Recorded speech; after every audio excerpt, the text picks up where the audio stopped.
Welcome to Business Innovators Radio, featuring industry influencers and trendsetters sharing proven strategies to help you build a better life right now. Hello and welcome to today's show here on Business Innovators Radio. My name is Tim Dimmick and host of today's show as we continue with our Real Estate Trendsetter series. In this series, we're talking with 10 of the top producing realtors in the area, each sharing their knowledge and expertise about one part of the real estate transaction. Today we have with us Laurie Dau of Long & Foster Real Estate in Doylestown. Laurie's earned her Bachelor's of Science degree in Marketing and Business Management and has years of experience in sales, marketing, as well as graphic design. With this unique skill set, Laurie is able to expertly promote property listings as well as negotiate the best price and terms for her buyers and sellers. Welcome to the show, Laurie. Hi, good morning. Thank you for having me. You're quite welcome. We're thrilled to have you with us today.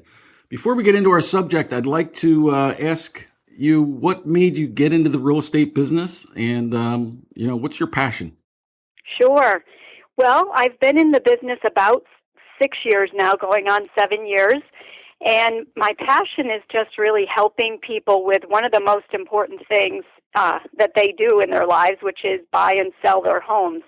So it's not just a product they're buying, it's really a lifestyle. It's, something that they're going to think about for a long time before they actually, head into that arena. So I find it to be fulfilling to be alongside them as they're making these really important decisions. So that's one of the biggest, most exciting things for me in real estate. Nice. Good to hear. I love to hear people's stories and what they enjoy most about the real estate business. So with your background in marketing, it's only fitting that we have you with us today to talk about preparing your home for sale. Right, yes. I know that when you're thinking of listing your home for sale, there's a lot of things that race through somebody's mind as to what they should do first. So hopefully today, you'll be able to bring some clarity to this topic for those people that are thinking of listing their home. So as a prospective seller, can you tell me what are the most predominant items that a seller should consider before preparing their home for sale? Sure. And before we even talk about the actual nuts and bolts of the house, there is one thing I think if a seller can do this one thing first, everything else unfolds easily afterward, and that's really a mindset. So if a seller, as difficult as it may sound, if a seller can just imagine that their home is a product that we are going to shine up and make it look its very best to present it to the public for sale, this really can help immensely in getting it off on the right foot. And I know it's difficult. I'm a proud homeowner. I've put sweat equity into my house, and I know it's a mind shift, really. But if a seller can do that in the beginning, and I think then they can receive the information that we as realtors try to present to them in getting their house ready. So that's number one. I think if you can have the mindset is separate all of your emotional side with this is a product that we are going to sell and get the very most money for, that just sets the stage. So that's one. Yeah, I would say, people and their emotions are so difficult. I'm sure it's the biggest thing you have to deal with because everybody's got memories in their home if they're trying to sell it. And yeah, absolutely. There's all kinds of things that go with that. So I'll let you carry on as to, what are the primary things that you try to have people focus on right out of the gate? Okay, sure. The next thing I would say, especially if you've been in your home for, say, more than 10 years, you've been living there for quite some time, I always suggest a pre-inspection. And a pre-inspection of your home would include things like your systems, your heating and cooling systems, your appliances, your roof, your siding, just the nuts and bolts of the house, those main systems that if a buyer's inspector is to find things that are broken or need maintenance, when they write up their reply to inspections during an offer, they're going to estimate those items to cost probably a lot more than they actually do to fix them. So my suggestion up front is for you as the homeowner to go ahead, get a pre-inspection, go through the report, and then fix as many of those broken items or maintenance items that you can up front. Then you're starting off with a home that's in good shape and a buyer has a good opinion of it going into the sale. The other thing I would say, the next thing in line I would say is to think like a minimalist. And it's really hard because we, and especially in the United States, we have a lot of stuff. But if you can look around your home and decide which things are going with you and which are not, anything that's not going to go with you to your next home, donate it, recycle it, throw it out, anything that you can to declutter your home the best you can, and just have the bare minimum. Think about when you go into a hotel room. They have all the essential items that you need in that room and nothing more. So that's kind of how you want to think of your home. And again, it goes back to the mindset factor. It's, your decorative items, your family photos, your religious items and things like that should be packed away so that when a buyer walks through your home, they're thinking about their items in your home. If yours, all of your decorative things are there, it's very hard for them to imagine that. So I would say think minimalist, take away every furniture piece and every decorative item that you are not taking with you, and then pack away your personal items that you are bringing with you. Label them all in boxes. You're going to have to do it anyway when you move, so you may as well do it prior to getting your photos done. So that would be the second thing. Another thing that's really important, the first thing that they see when they come to your home is the front door and the front of your home. So you want to make sure that you don't overlook curb appeal. So those would be things like painting your front door, replacing old and tarnished hardware that might be on the front of the door. Something that a lot of people miss is cleaning your front lanterns if you have lights on either side of your door. Clean those up really well. Or if they're broken or looking really badly, you can go to a home goods store and buy for $40. You can get a new one and replace it. It's worth it. Right. Also, just things like the seasonal flower pots, or if it's winter time, winter greenery to liven up the front and give it a little bit of pizzazz. So you want it to be very welcoming. If you have an old front doormat, get rid of it. Buy a new one that says welcome. You want those buyers to feel like they're walking into their new home. Right. So freshen up the front as much as you can with mulch, and you don't have to go overboard, but just make sure you don't have weeds, and it's neat and tidy, and freshly painted front door. That goes a long way. Yeah, curb appeal is incredibly important, I think. First impressions are everything, not just in life, but especially in marketing your property. So that's some great advice. How about when it comes to repair? What kind of advice can you give those folks that have a limited budget and say, wow, I've got a lot of things that need to be done? Where can they spend their money best? Mm-hmm. Okay. Well, definitely with repairs, you don't want leaky faucets or leaking pipes underneath cabinetry, things like that. When a buyer is going to purchase your home, they don't want to walk into already having maintenance issues. So try and fix the maintenance issues. And a lot of times you can hire a handyman for a day, have a whole checklist of items.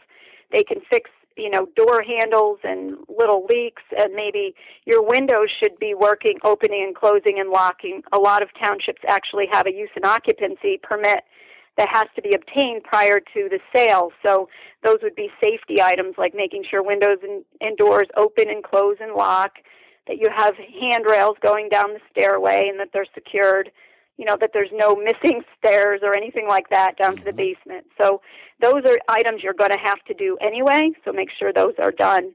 As far as inexpensive fixes, because everybody wants to save their money for the next house they're going to. A couple of the things that can really change the way a house looks is your faucets and your lighting fixtures. So I'm not talking about big chandeliers, but the lighting in a bathroom over your mirror.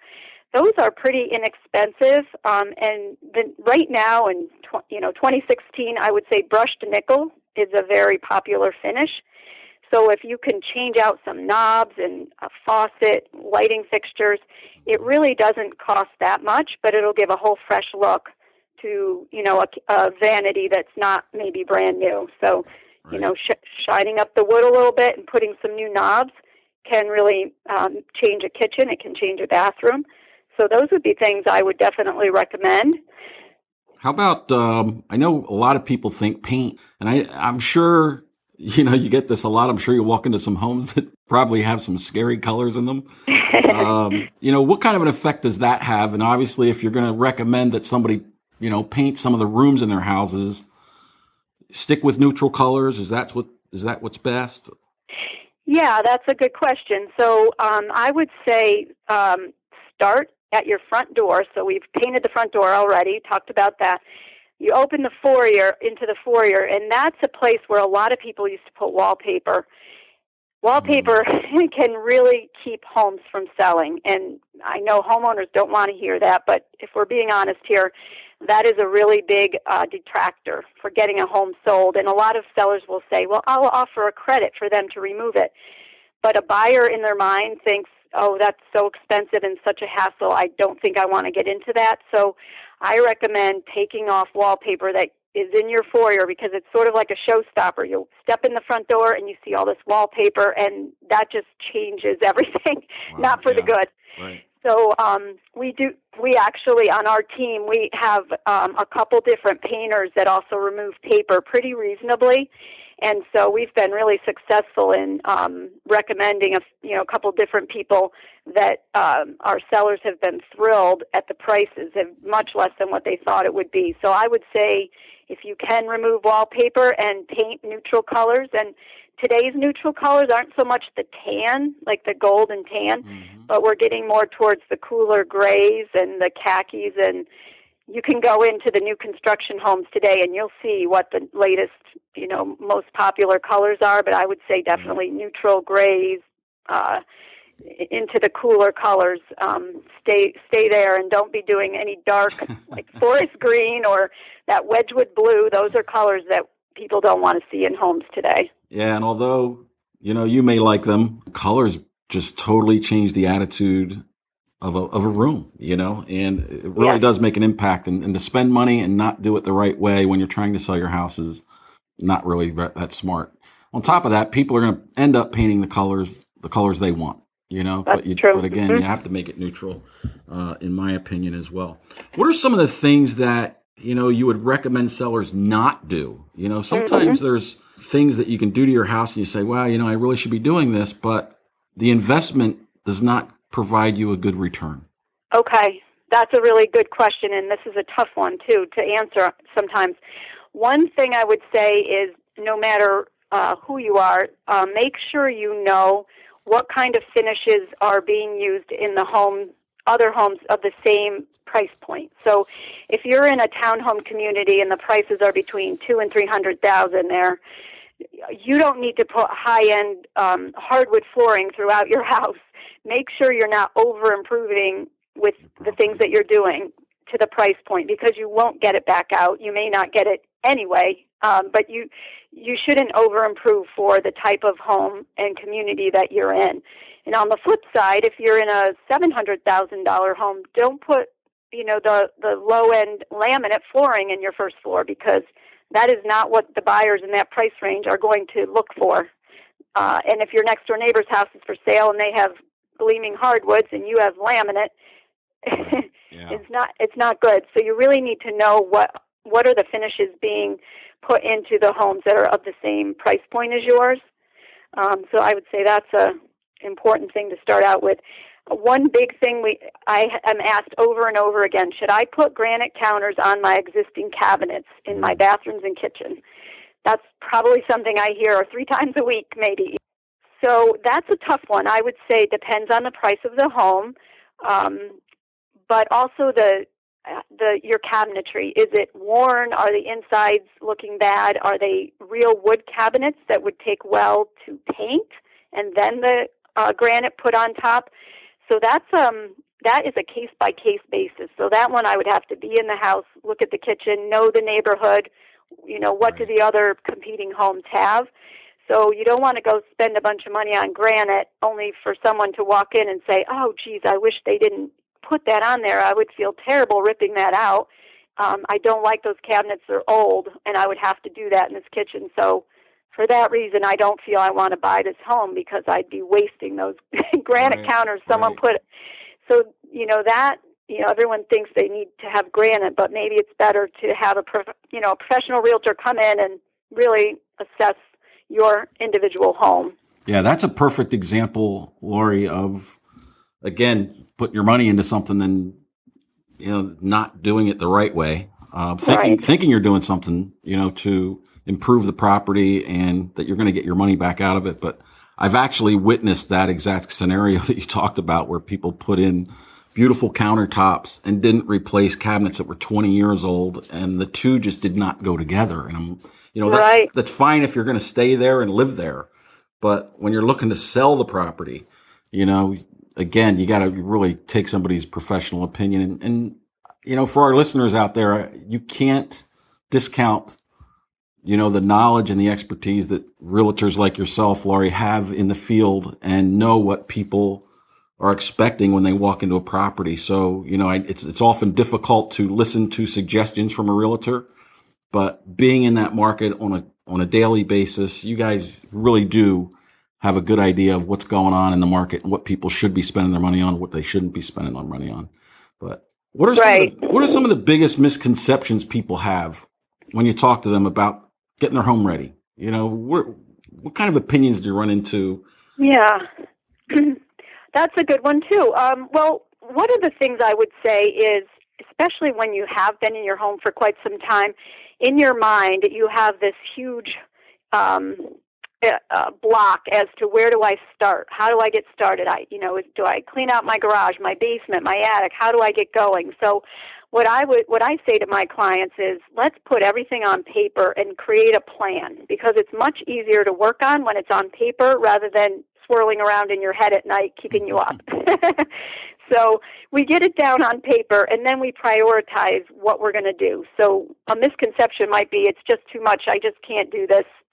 How am I going to manage all of this? I'm working. I don't have time. My kids are keeping me busy. So we put the plan on paper and then chip away at it. And as realtors, we have resources that we can offer. And that might be, an awesome handyman who can come in and he can actually clear out your attic and bring everything down for you, or packing services that will help you pack things. And so we work with many different, allied resources here that we can offer you help in that way. So it doesn't have to be all you trying to figure this thing out. Let us help you. Let us guide you through the process. We've done it over and over and over. So, take some good pointers from your agent up front as to the planning of it. So that would be one thing. Another misconception is the cleanliness of the house.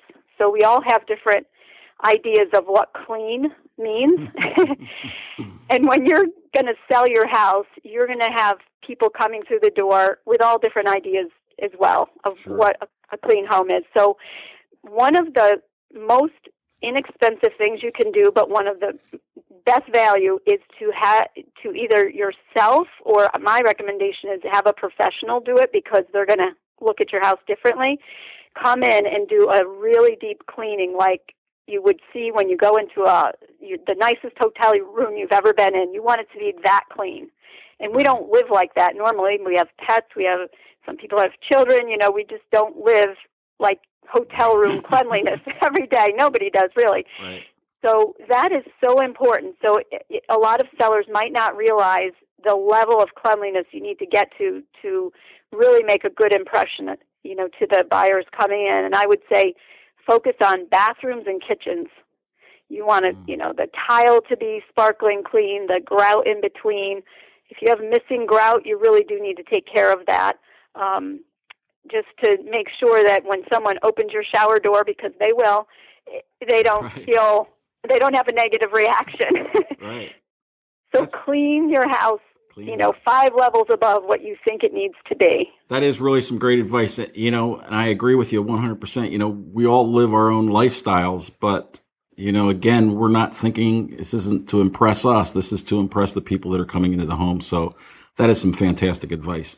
Unfortunately, we have to wrap things up as we're about out of our allotted time today, but you shared some great advice and knowledge with our listeners for those people that are thinking of putting their house on the market. Laurie, before we go, if our listeners would like to speak with you, ask you questions, how can they get in touch with you? Sure. Well, they could email me at my email address, which is my name, Laurie, at lauriedauteam.com, or give me a call on my direct line, which is 215-262-1790, or text. I know a lot of people like to text, so we'll take your questions any which way we can get them. Wonderful. Again, thank you for taking the time out of your busy schedule to share your expertise with us today.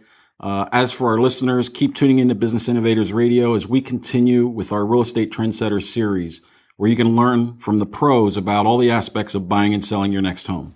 Have a great day.